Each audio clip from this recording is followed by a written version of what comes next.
நம்ம ஜெயிச்சிருந்தா கண்டிப்பா final வந்திருப்போமா bro? வந்திருப்போம் ப்ரோ. கண்ணு நொல்ல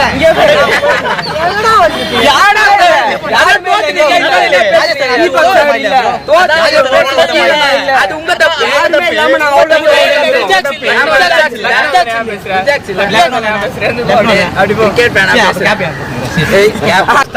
KKR தான். SRH அடிங்க பேட் கம்மி சைலண்ட் ஃபைனல் பண்ணுங்க. கேகேஆர் ஆல்ரெடி 2 வருஷம் லாஸ்ட் 120 SRH ஒரு வருஷம் ஃபைனல்ஸ்ல அடிக்குறாங்க.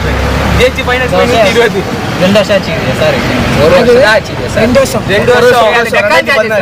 யாரு கேகேஆர் KKR ரெண்டே SRH ரெண்டுமே ஒரே டீம் தானா? ஏய் அப்பயே ஆர்சிபி ஃபைனல் வந்து அப்பயே தோத்துட்டு ஐவரா கோலி இப்படி ஆயிடும். கோலி தான் கட்டிங் தெரியுமா? பென் கட்டிங் தெரியுமாடா? அப்படிலாம் பெங்களூர் நிறைய ரெக்கார்ட்ஸ்லாம்